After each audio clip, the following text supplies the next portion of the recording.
Express, an international courier service.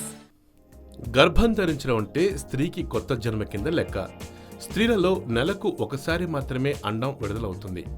అదే పురుషుడిలో ఏ సమయంలో అయినా కొన్ని వేల శుక్రకణాలు విడుదలవుతాయి. పెళ్లైన దంపతులు ఇద్దరూ సరైన ప్రణాళికతో శృంగారంలో పాల్గొంటే వెంటనే గర్భం ధరించడం సాధ్యమే. స్త్రీలలో పీరియడ్స్ మొదలైన 11 రోజుల నుంచి 18వ రోజు మధ్య అండం విడుదలవుతుంది. అందువల్ల ఆ రోజుల్లో భార్యాభర్తలు శృంగారంలో పాల్గొంటే గర్భం దాల్చడానికి 90% ఛాన్స్ ఉంటుంది. ఉదాహరణకు స్త్రీకి జనవరి 1వ తేదీన పీరియడ్స్ స్టార్ట్ అయ్యాయి అనుకుంటే జనవరి 9 నుంచి 18వ తేదీల మధ్య శృంగారంలో పాల్గొంటే మంచి ఫలితాలు వస్తాయి. అయితే పీరియడ్స్ రెగ్యులర్గా లేని వారికి ఈ పద్ధతి సరిపోదు. డాక్టర్ సలహా పాటించాల్సిందే. ఈ సమయంలో కొన్ని గుర్తుపెట్టుకోవాల్సిన ముఖ్యమైన అంశాలు కూడా ఉన్నాయి. స్త్రీ శరీరంలో ప్రవేశించిన శుక్రకణాలు 3 రోజుల నుంచి 5 రోజుల వరకు చైతన్యవంతంగా ఉంటాయి.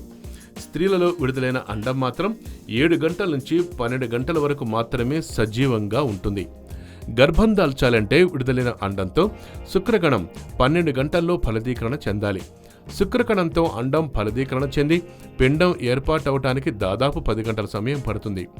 అండం విడుదల అవటానికి 2 రోజుల ముందు నుంచే సెక్స్లో పాల్గొనాలి. ఈ చిన్న విషయాలను గుర్తుంచుకుంటే గర్భం దాల్చడం సులభం. ఈ కథనం మీకు నచ్చిందా?